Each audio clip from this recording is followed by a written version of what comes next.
tutti siamo arrivati al 12° e ultimo dei seminari di questo ciclo Jean Monnet, che è dedicato al traffico di opere culturali, naturalmente nel contesto del Mediterraneo, che è lo spazio di riferimento a cui facciamo prevalentemente capo quando parliamo dei traffici illeciti all'interno di questo corso, proprio per l'intestazione generale.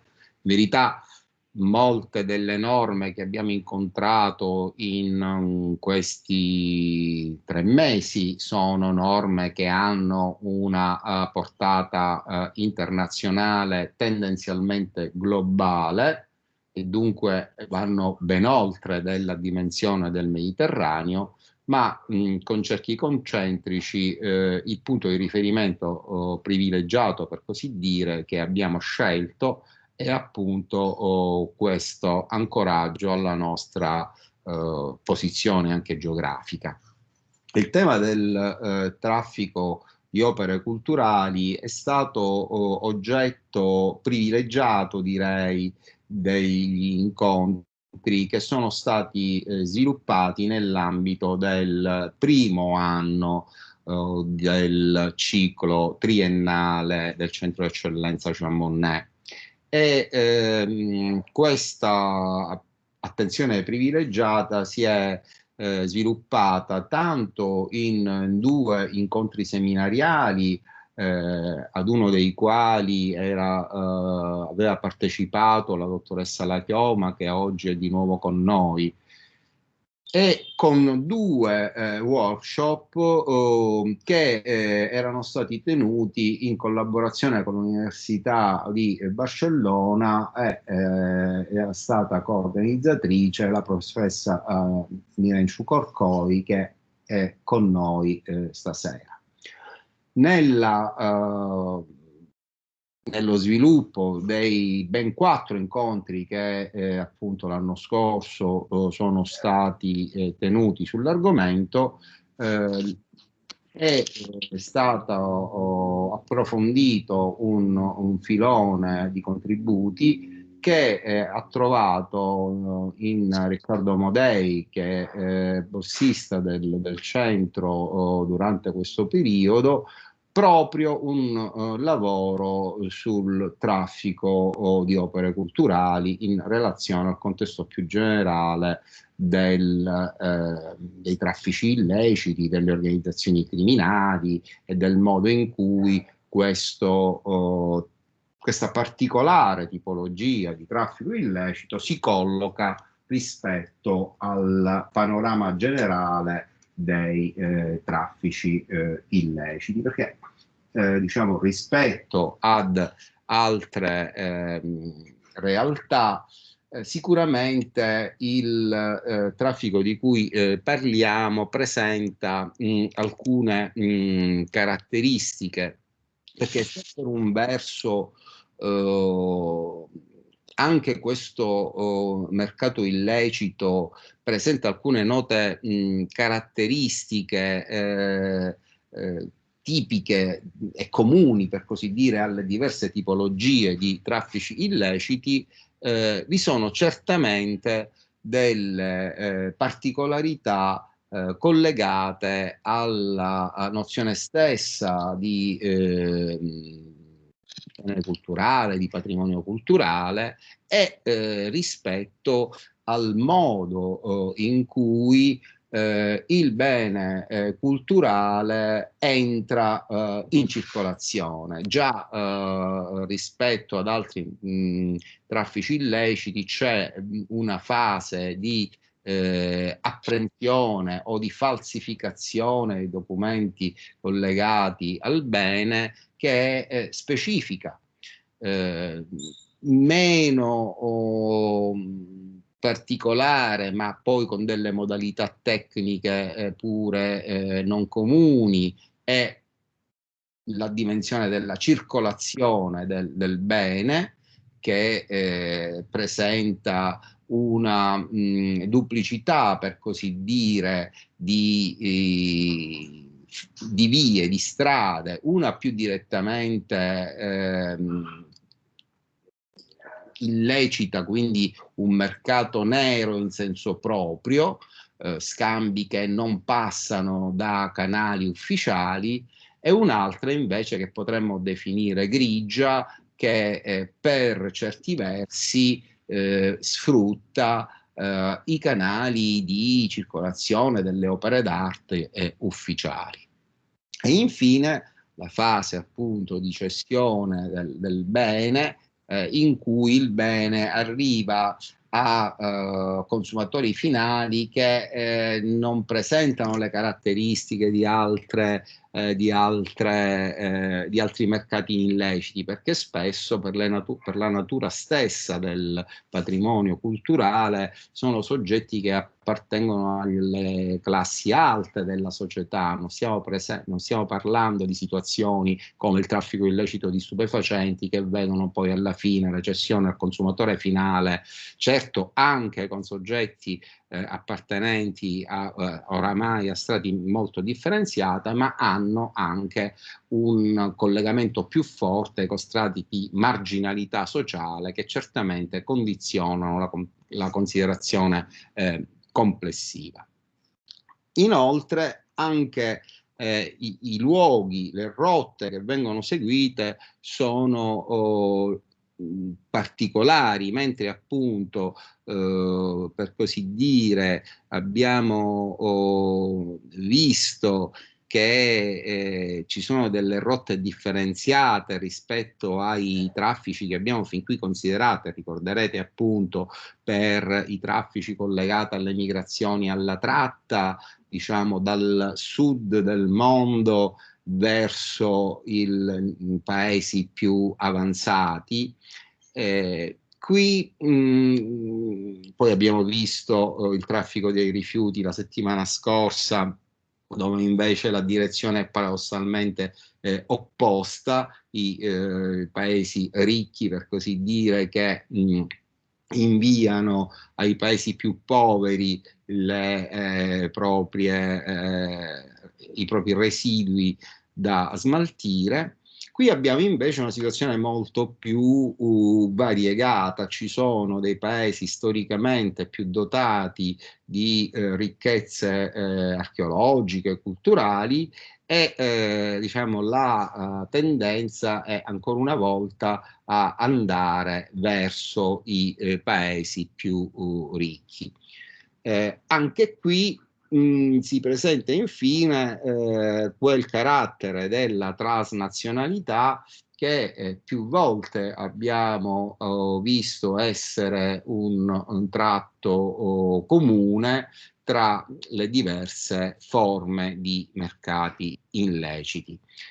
Non c'è dubbio, va assolutamente sottolineato che questo carattere della transnazionalità, anche se connota criminologicamente in modo quasi costante le forme più gravi, più eclatanti di circolazione, di opere culturali, di reperti archeologici, non è però necessariamente connesso a questo mercato. Ci sono anche, un po' come avviene per la tratta di esseri umani, dei mercati che hanno una portata locale. Proprio la Sicilia, sotto questo profilo, rappresenta un serbatoio, non solo la Sicilia evidentemente, ma insomma è a noi più vicino questo contesto, e quindi possiamo bene fare riferimento a questo ambito. È appunto un serbatoio talmente ricco che ha anche una ricaduta, per così dire, dei beni che vengono scavati illecitamente all'interno dello stesso contesto locale o comunque nazionale. Quindi la transnazionalità è un elemento comune, diffuso, ma non è una costante indefettibile. Quindi la complessità dell'azione di contrasto deve tenere conto di queste diverse variazioni di manifestazione del mercato illecito di cui parliamo oggi. Nella trattazione seguiremo l'ordine per cui per prima sentiremo la professoressa Mirenciu Corcoi, che parlerà di come questa particolare dimensione del traffico di opere culturali viene considerata nell'esperienza spagnola. Quindi la dottoressa La Chioma ci farà un quadro di alcuni documenti internazionali e integrerà questo contesto normativo generale con dei riferimenti alla dimensione anche applicativa di alcune vicende concrete collegate alla sua esperienza o a casi comunque di cui lei è informata. E infine il dottor Amodei parlerà un po' in sintesi dei frutti più importanti di questo suo contributo che ha appena completato. A questo punto io non andrei oltre, naturalmente pregherei tutti i partecipanti di stare vigili, attenti e raccogliere eventuali stimoli per poter, come sempre facciamo nella parte finale,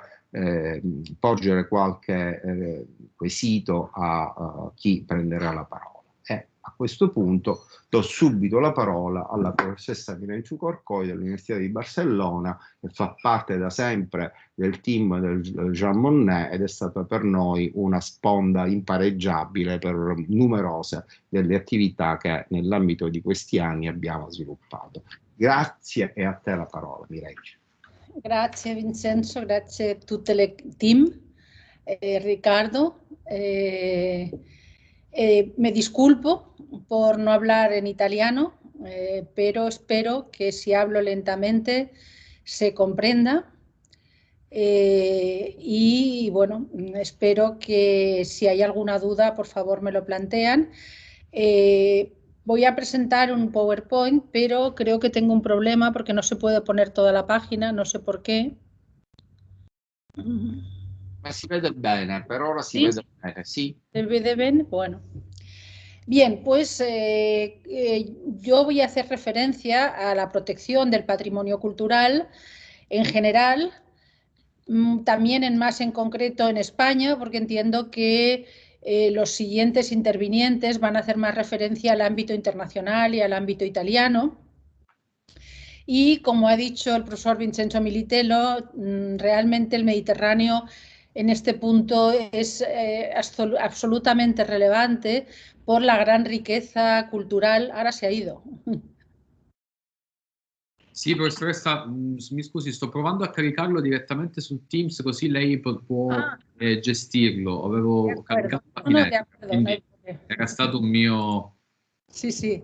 No, lo que estaba diciendo es que realmente los países del Mediterráneo, el patrimonio cultural es inconmensurablemente mayor que el de los otros países. Es decir, por si me dejan hacer una anécdota, el otro día vi una serie documental novelada de Inglaterra y estaban todos emocionados. Fue el director del Museo Británico, bueno, todos, el ministro, porque habían encontrado un barco de los celtas que parece ser que, bueno, que tenía una importancia y no era nada, eran 4 maderas. Entonces, que no digo que no sea importante, evidentemente, pero creo que es muy gráfico de la diferencia que puede existir en lo que sucede en Grecia, Italia o España, que debajo de cada piedra encuentras otra piedra y otra piedra y otra piedra. Por tanto, creo que esta idea de haber hecho los tráficos ilícitos de los bienes culturales en el Mediterráneo me parece especialmente relevante. Voy a empezar con una referencia a qué entendemos que se protege cuando hablamos de patrimonio cultural. En otros ámbitos parece que es claro lo que se quiere proteger. Aquí, sin embargo, por lo menos en España, ahora no, ciertamente ya no, pero se ha discutido porque a lo mejor por esa abundancia tampoco había una gran sensibilidad acerca del patrimonio cultural. No digo que eso sea ahora vigente, pero sí que ha sido así. Y, por tanto, se ha discutido incluso qué es lo del patrimonio cultural, aun cuando la Constitución establece la necesidad por parte del Estado de proteger el patrimonio histórico y cultural como principio rector. Es decir, se entiende que se trata de conservar la herencia cultural de cada pueblo. ¿Qué quiere decir esto? Que es un bien jurídico supraindividual, colectivo, difuso, como dicen un poco en Italia, que implica, en este punto lo que me interesa, que es indisponible por parte de su legítimo propietario. Es decir, que también quien causa daños en bienes propios o quien vende objetos de patrimonio cultural también está cometiendo un delito. Es decir, aquí no se protege el patrimonio individual, sino que se protege el patrimonio cultural de una sociedad. Por tanto, eso, aun con todo, no excluye el valor del concepto de patrimonio. El valor económico también es importante, pero está subordinado al concepto del valor cultural que tenga el objeto.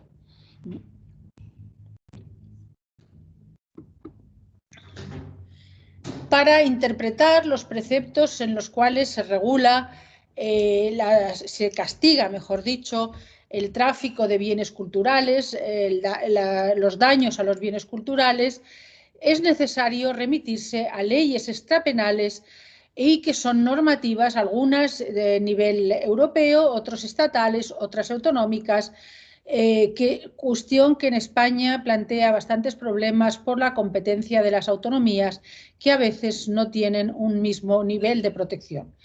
No voy a hacer referencia a la normativa europea, porque creo que ya la doctora va a hacer referencia a ello, pero también aquí la Ley del Patrimonio Cultural toma en consideración los convenios internacionales y, además de la normativa europea, también los conceptos elaborados, por ejemplo, por la UNESCO a partir de la Convención de la Haya y del Convenio UNIDROIT. Todos estos instrumentos internacionales consideran que el bien cultural abarca a todos los otros. Nuestro Código Penal se sigue hablando de patrimonio histórico, cultural y artístico, pero creo que el concepto cultural comprende todos los demás. Una de las cuestiones que se plantea, y no sé si esto sucede también en Italia, es cuando se considera que un determinado bien es un bien cultural y que por lo tanto está protegido y, por ejemplo, no puede sacarse de España sin una autorización, o no puede dañarse o no puede modificarse o su dueño no puede venderlo, etcétera, si no es también con autorización.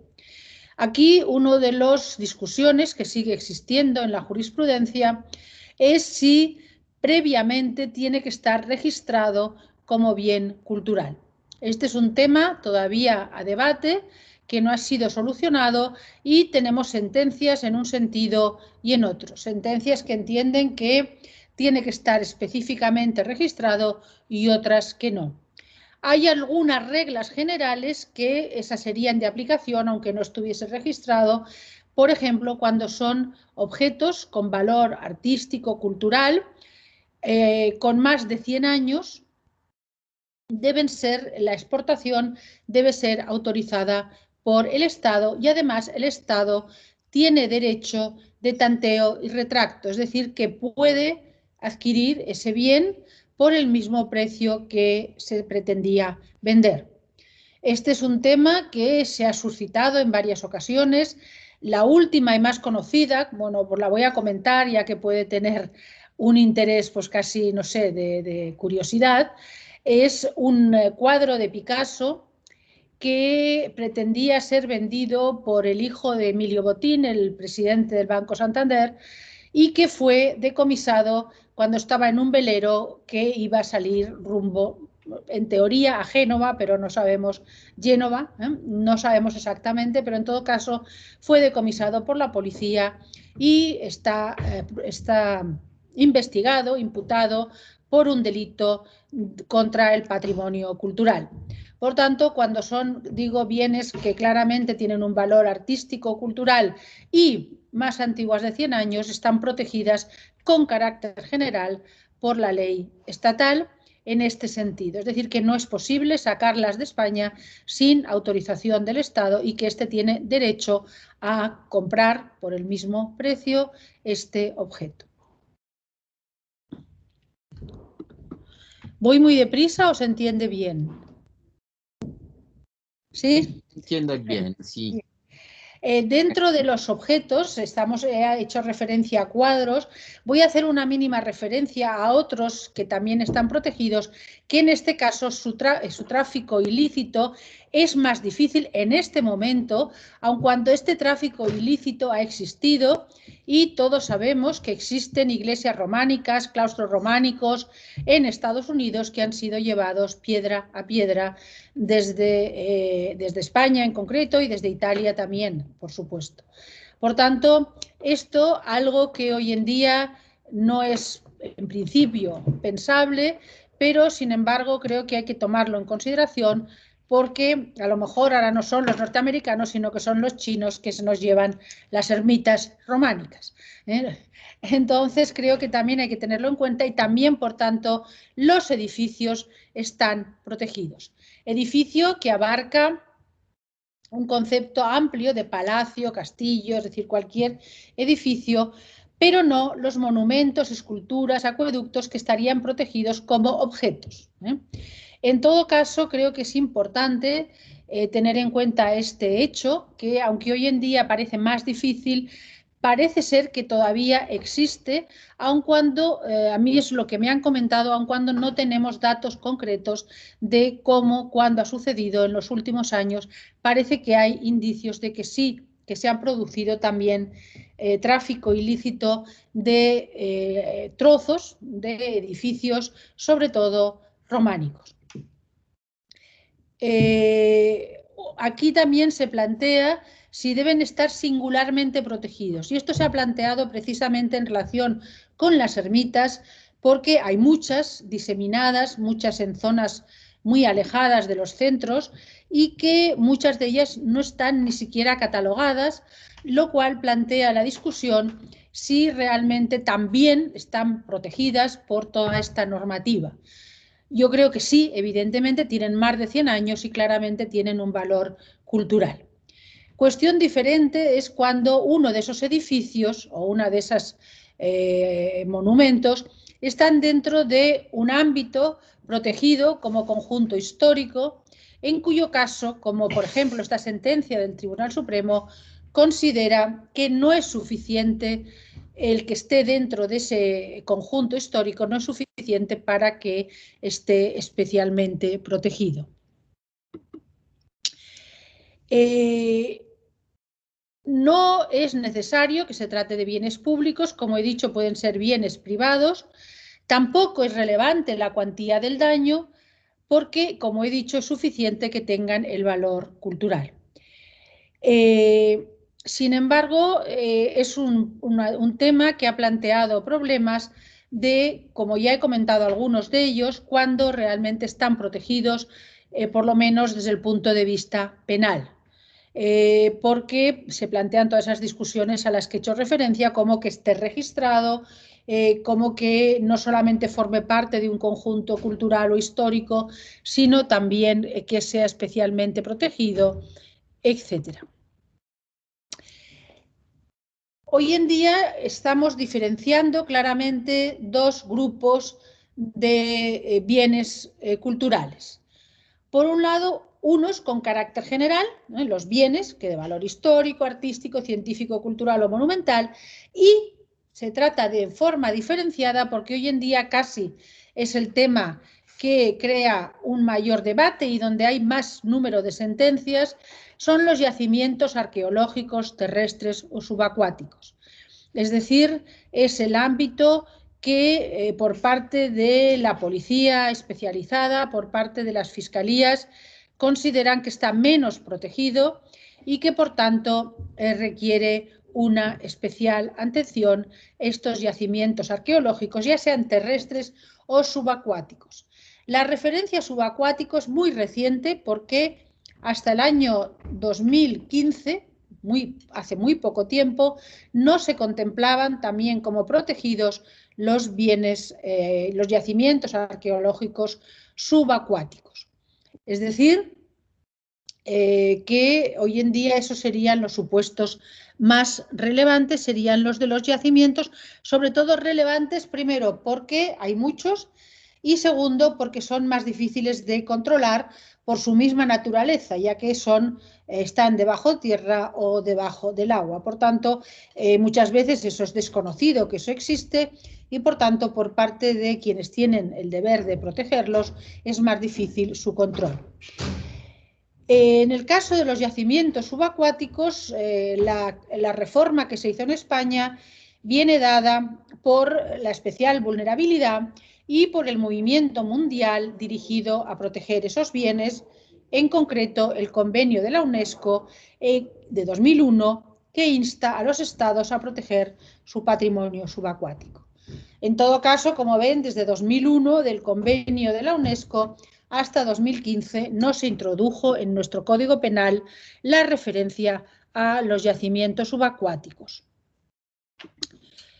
Yacimientos subacuáticos que, como veremos, en España plantean una cuestión no solo referida, yo no sé si en Italia el problema es el mismo o no, no solo referida a objetos que hayan quedado sepultados, sino sobre todo a barcos que están también debajo del mar y en algunos casos que están en otros países, pero que son barcos españoles que se hundieron en otros lugares.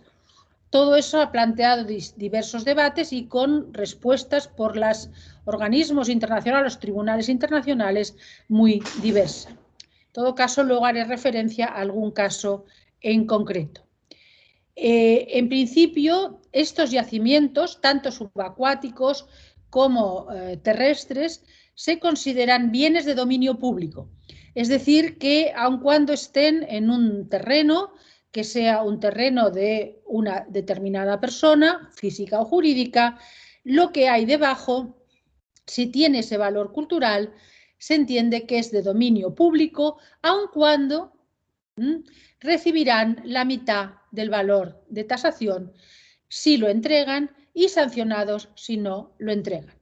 Es decir, ese es el criterio que se ha planteado respecto de los yacimientos subacuáticos y terrestres que son, repito, dominio público y quienes tienen esos objetos en su terreno tienen que entregarlos al Estado, que les tiene que indemnizar con la mitad del valor de tasación, pero si no lo hacen son sancionados penalmente.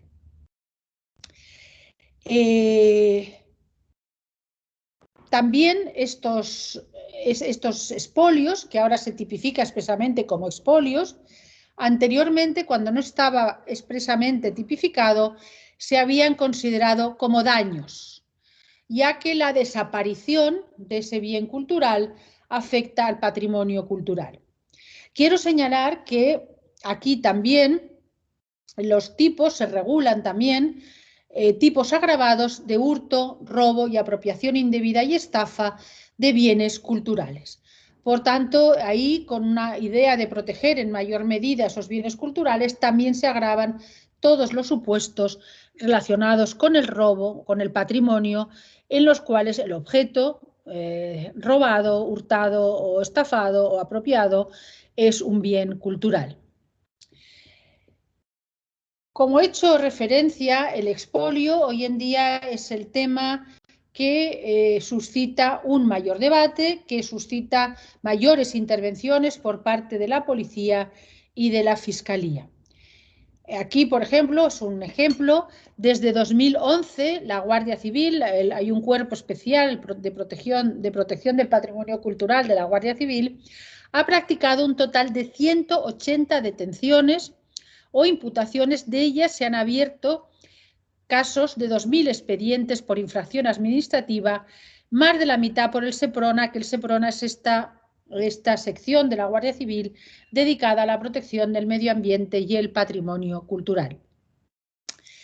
Las comunidades que registran mayor actividad son Andalucía, Asturias, Galicia, Murcia, Castilla y León.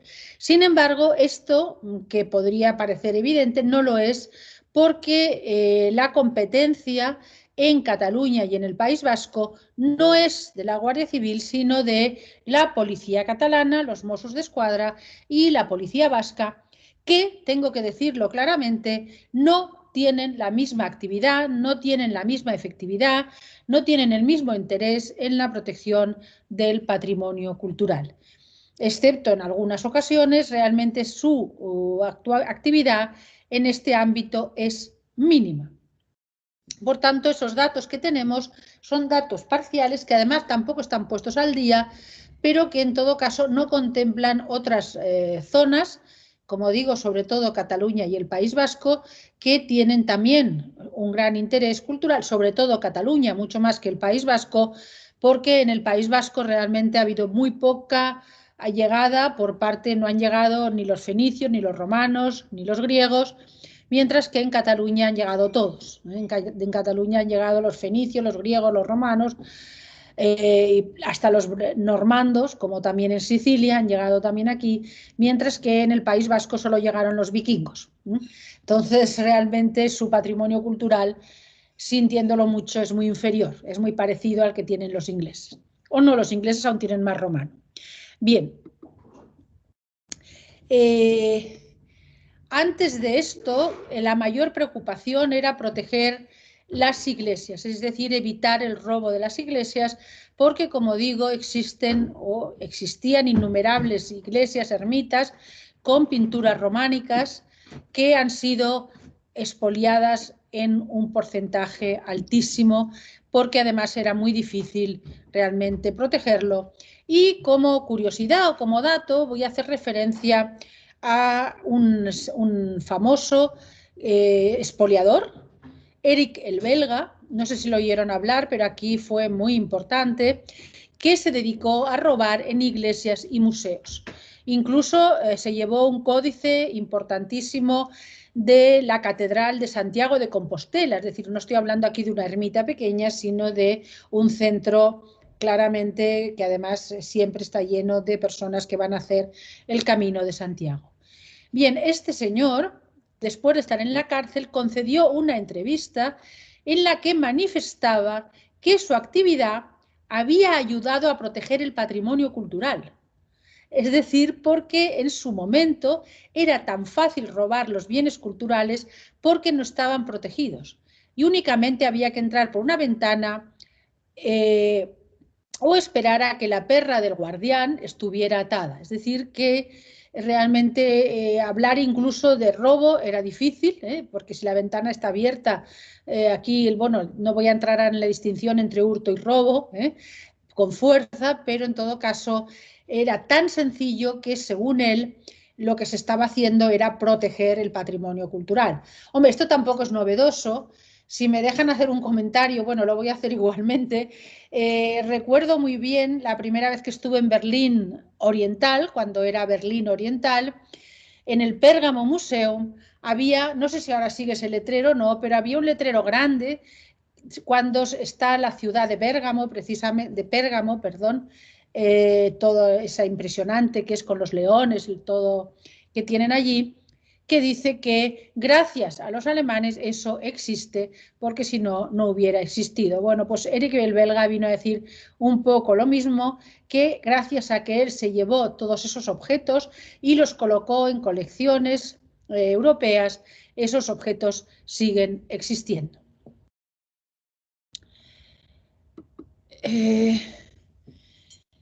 Este problema se sigue existiendo y se ha hecho un estudio y se considera que en España hay un yacimiento arqueológico cada 3 kilómetros. Es un estudio que ha hecho el Seprona, no sé hasta qué punto es válido, tampoco me lo creo 100%, ya sabemos que hay que creerse todo con relatividad, pero en todo caso está claro que es así. Y además se ha descubierto también en este estudio criminológico que es una actividad que pasa de padres a hijos y que significa buena parte de la actividad económica en algunos pueblos. Es decir, hay pueblos con decenas de vecinos denunciados. Evidentemente, en esos pueblos la denuncia no ha venido de los ciudadanos de ese pueblo ni de los que gobiernan ese pueblo, sino de la policía, que se ha enterado por otras razones. Es decir, que dentro de ese pueblo ese expolio está protegido, entre comillas, es decir, está como algo admitido, como algo que se ha hecho siempre y que se puede seguir haciendo de alguna forma. Eso es uno de los problemas que se plantean, que no va a haber denuncias por parte de las personas que más cerca están en cada caso de esos patrimonios culturales. El tráfico es muy claro, se vende a través de anticuarios y también en ferias de antigüedades, y actualmente creo que en gran medida también a través de Internet.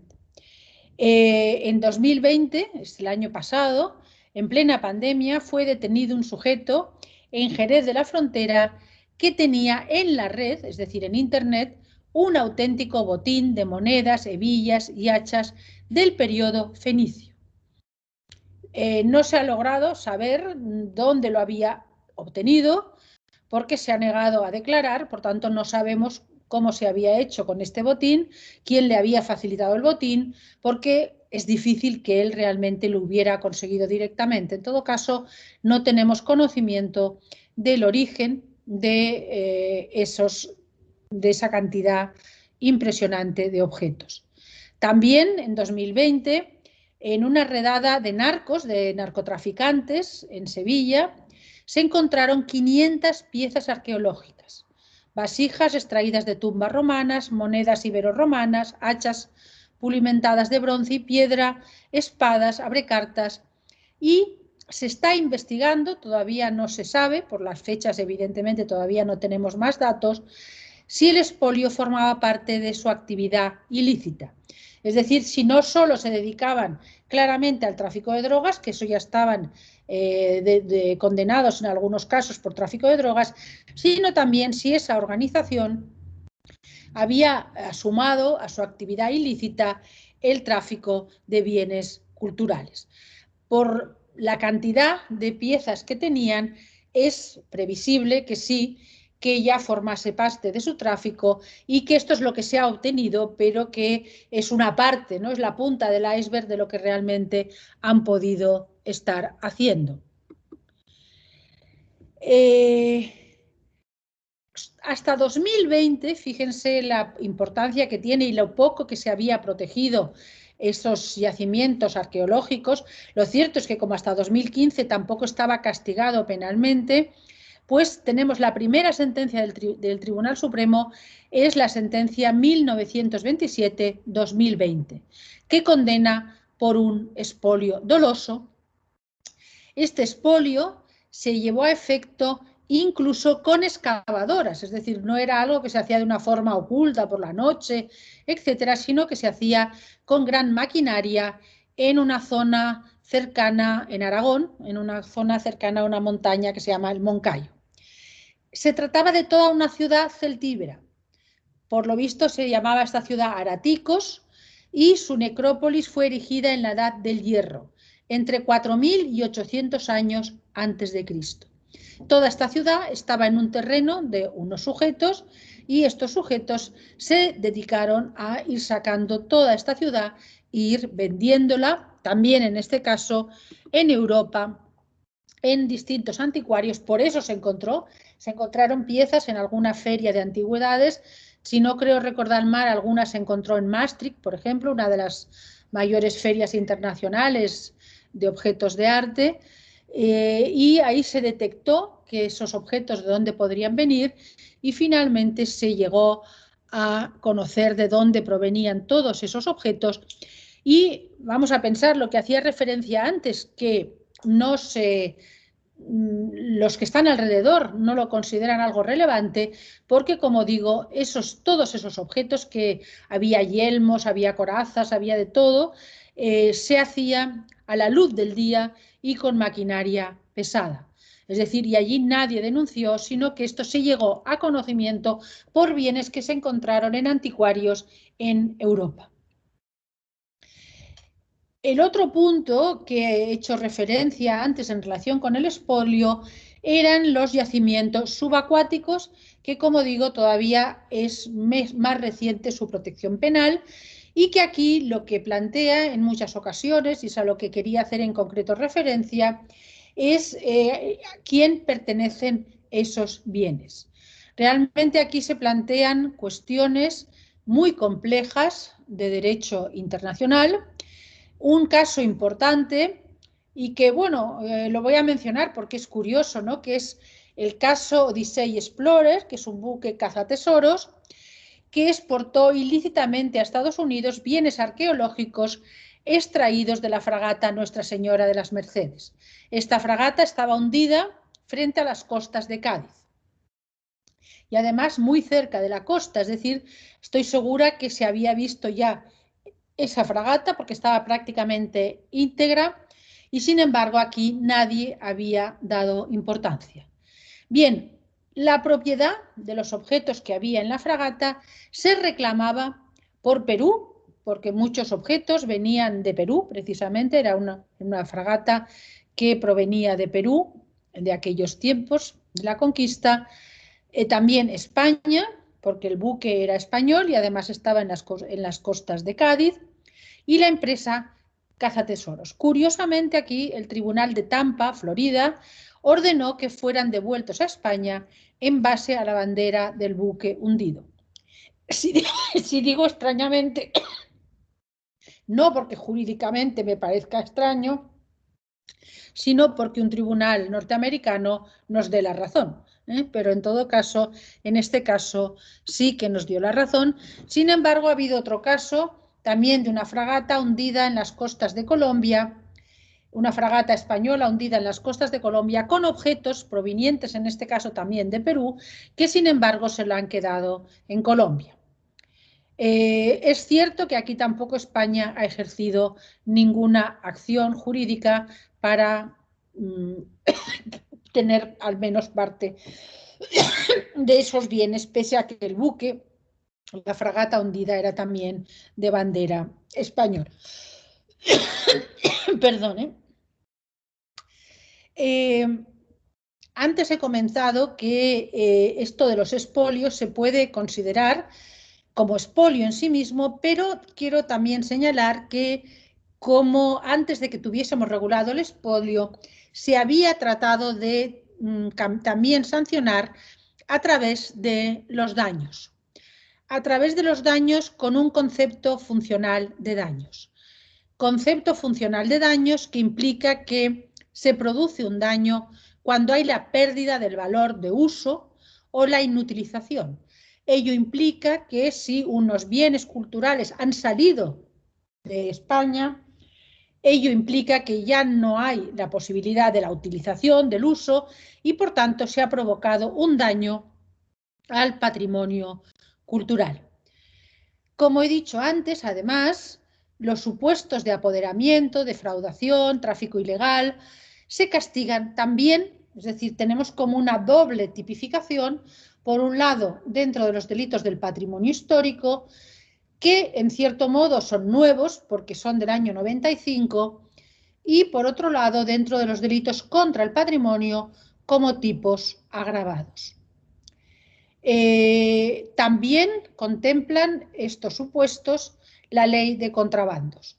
Esta multiplicidad regulatoria es, creo, contraria a la eficacia de la protección de los bienes culturales porque plantea bastantes problemas jurídicos de delimitación e incluso se han planteado absoluciones porque se ha considerado que la calificación no era la adecuada y en otras ocasiones se ha alegado el principio de non bis in idem.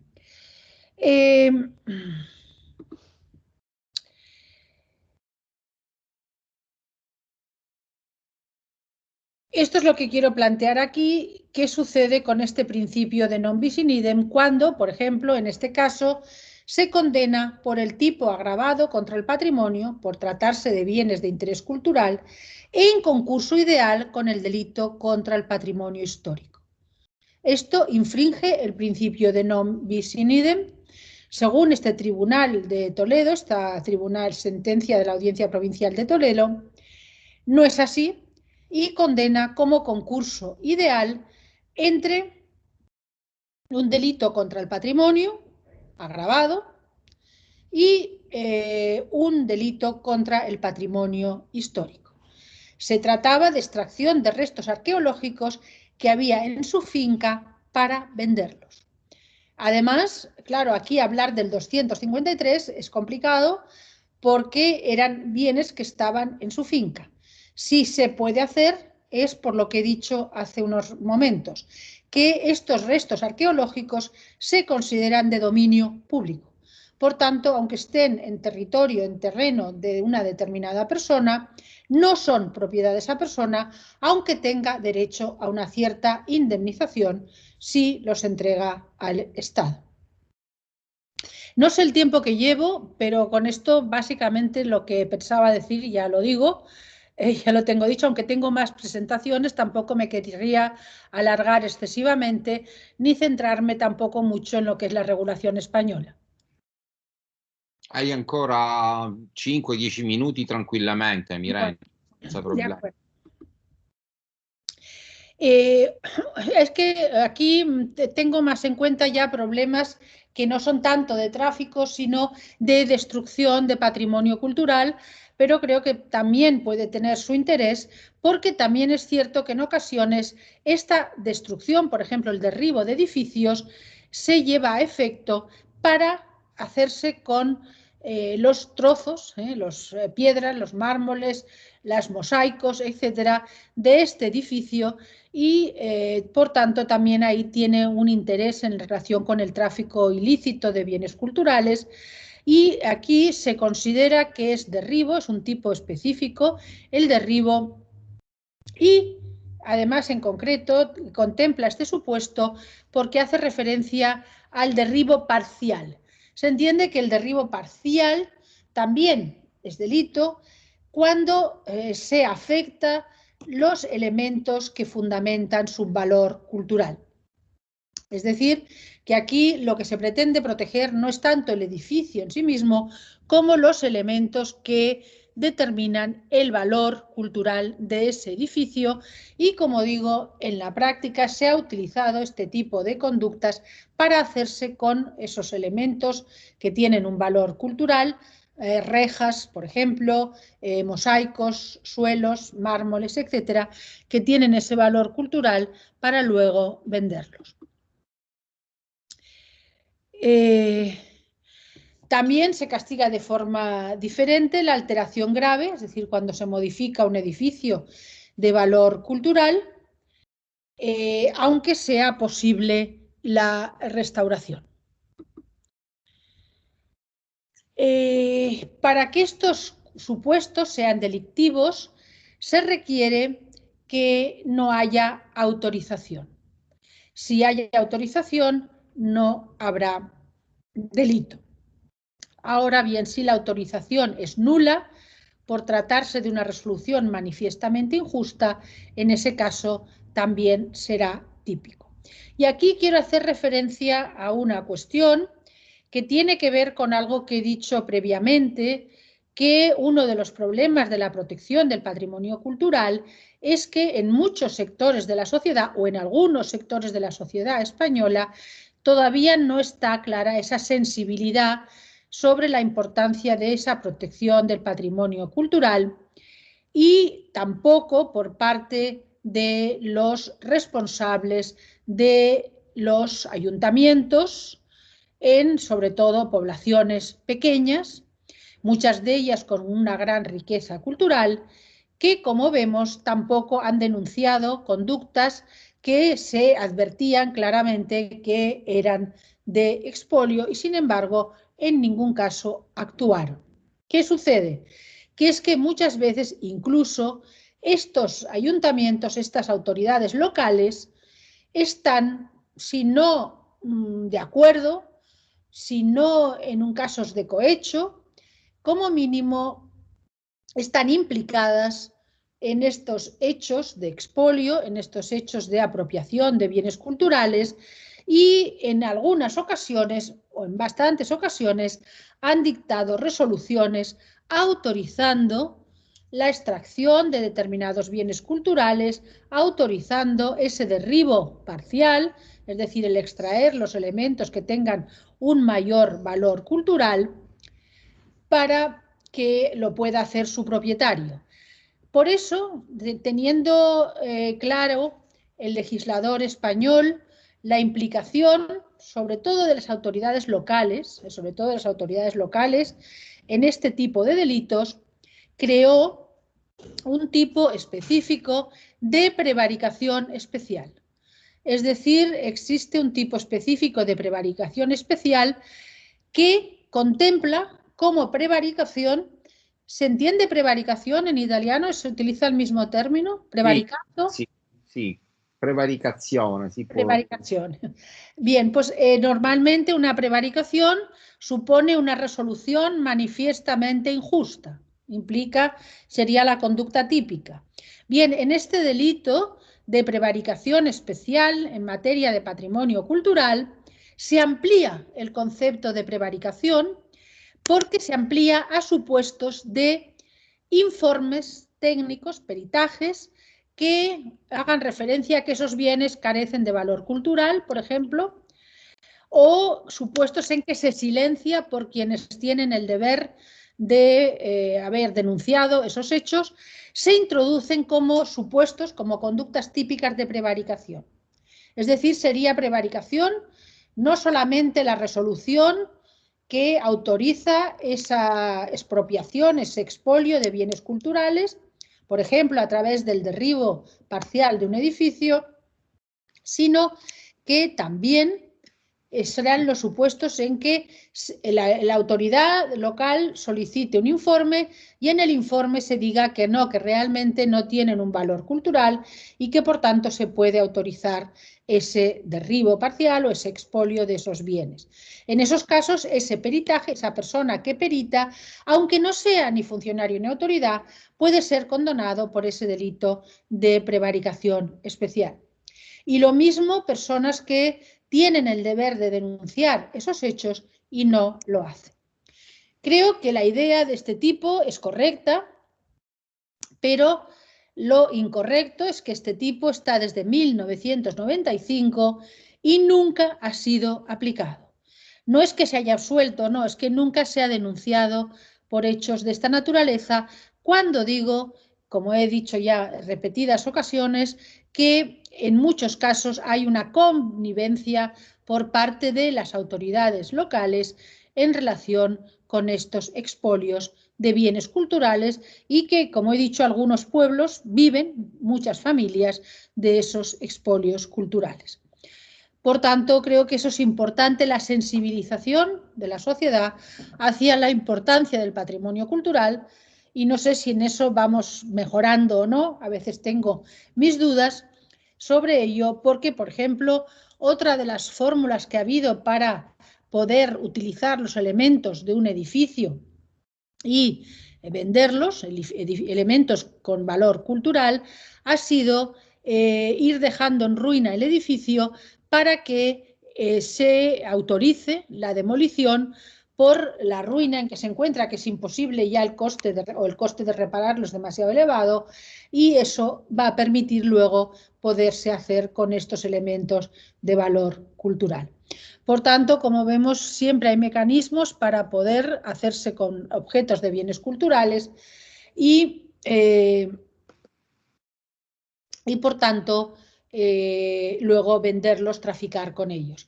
Incluso se tipifica el que una persona deje caer en ruina un edificio, o sea, permita que un edificio se arruine cuando está obligado a mantenerlo en buen estado. Esto es teoría pura, es pura teoría, tampoco se aplica, es decir, es una normativa que está en la Ley del Patrimonio Histórico. La Ley de Patrimonio Histórico protege los bienes culturales y ahí se establecen los deberes legales de mantenimiento, y en el Código Penal se prevé un tipo específico de omisión de mantener, de cumplir con estas obligaciones, que sin embargo tampoco se ha aplicado. Es decir, aquí nos encontramos con una serie de infracciones que no solo es que no se hayan condenado, sino que no se persiguen, que ni siquiera se tiene la cultura, ni siquiera por parte de los fiscales, de entender que eso se puede proteger penalmente. Por tanto, creo que hace falta, y creo que eso es un buen ejemplo, lo que estáis haciendo ahí con este proyecto Jean Monnet, sensibilizar a la sociedad sobre la importancia del patrimonio cultural. Y un ejemplo más de eso, que no solo hablo de la sociedad, pero es que entre las personas, los académicos en España, solamente hay una profesora de Valencia que ya intervino en este proyecto Jean Monnet, alguna otra persona que también intervino en este proyecto Jean Monnet, y yo misma, es decir, que realmente es increíble, es algo que no encontremos artículos, trabajos sobre el patrimonio cultural, hace pensar que es difícil que esto se pueda proteger correctamente, y este tráfico ilícito, creo que si no se hace nada, pues va a continuar en la misma línea. Por tanto, creo que es necesario también estas actividades a nivel académico, y sobre todo se hacen como cursos para sensibilizar a los alumnos. Creo que es importante, y creo que tendremos que hacer algo también aquí cuando acabe toda esta situación para también sensibilizar a las personas. Incluso aquí tendremos que sensibilizar también a la policía, que así como la Guardia Civil sí que tiene ese grupo especial de protección del patrimonio cultural, aquí eso no existe. O sea que realmente creo que es importante esta sensibilización sobre el patrimonio cultural. Muchas gracias, vuelvo a pedir disculpas por no hablar italiano, y espero que, pese a todo, se haya entendido suficientemente. Molte grazie anche a te, sono molto lieto, diciamo, del proposito, della finalità di sviluppare questo filone di problemi collegati alla tutela del patrimonio culturale anche in Spagna e nella tua università. Vedo in questo proprio il compimento ultimo della funzione del progetto Jean Monnet, che è quello appunto di piantare dei semi e farli poi sviluppare anche in contesti differenti da quelli che erano inizialmente stati pensati. Sotto questo profilo, questa è appunto una ottima ricaduta, così come lo è stato, mi ha fatto molto piacere, l'ho già detto ai corsisti, il fatto che la Scuola Superiore della Magistratura abbia scelto l'argomento i traffici illeciti nel Mediterraneo per un corso speciale che annualmente sviluppa fuori la sede centrale a Siracusa, all'Istituto di Siracusa di tanti anni, glorioso, dove tu sei stata qualche tempo fa. E appunto hanno individuato questo tema come tema importante, e ci sarà appunto un corso dove saranno appunto presenti circa 70 magistrati di tutta Italia per 3 giorni a settembre.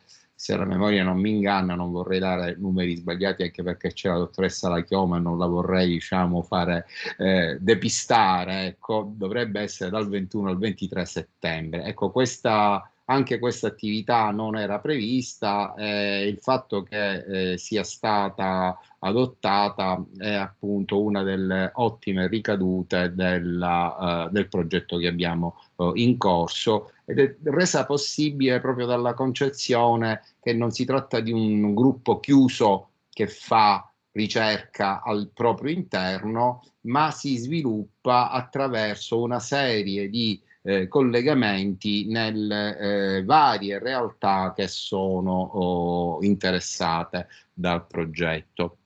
Adesso sono le 4 e secondo le nostre abitudini, visto anche l'impegno certamente sorretto dalle chiare diapositive che hanno aiutato gli studenti, dopodiché noi faremo avere anche ne ho mandato qualcuna a video, una traduzione in italiana immediata delle slide in questione, e penso che il profilo di fondo sia stato colto.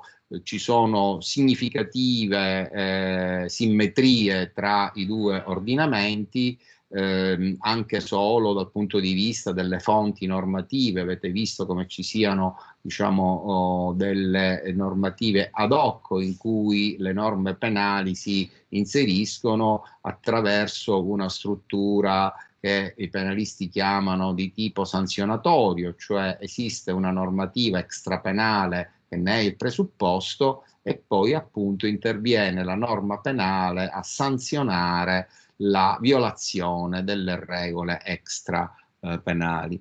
Molto interessante, ho trovato anche il ritardo con cui la Convenzione UNESCO sulla tutela del patrimonio subacqueo è stata recepita nell'ordinamento spagnolo, proprio sotto il profilo specifico che ci interessa dei traffici illeciti nel Mediterraneo. Noi in Sicilia siamo ben consapevoli che intorno alle nostre coste ci sono numerose navi affondate e non è infrequente che qualche subacqueo trovi qualche ancora relativamente facilmente. Ecco, è significativo che appunto ci sia stato questo ritardo, perché appunto per un certo periodo il tema è stato trascurato e invece è una componente molto, molto significativa. Peraltro dà anche un po' la misura della diversità dei problemi giuridici che sono connessi alla tipologia di oggetti in questione, perché una cosa è appunto falsificare i documenti di un quadro, di una tela che deve essere poi reimmessa nel circuito illegale, una cosa sono i problemi connessi invece al rinvenimento di reperti subacquei. E sotto questo profilo mi incuriosisce molto quel caso che è stato citato, che poi insomma, una nave contesa con reperti fra il Perù e la Spagna, che è stato giudicato da un tribunale della Florida. Questo dà proprio, diciamo, la dimensione concreta, alla luce di un caso, di quanto, diciamo, una regolamentazione internazionale comune sia assolutamente necessaria. Direi che molti altri spunti sarebbero possibili, ma proprio per rispettare i tempi farei qui una pausa e riprenderemo, se siete d'accordo, con la dottoressa La Chioma alle 16:15. Come sempre, però, secondo un sistema ormai collaudato, se qualcuno volesse porre qualche domanda riguardando un po' il percorso fatto alla professoressa Miranchuk Corcoi, me lo faccia sapere e prima di passare all'altro argomento faremo un breve giro di domande e risposte. Grazie a tutti, grazie Miranchuk e a più tardi.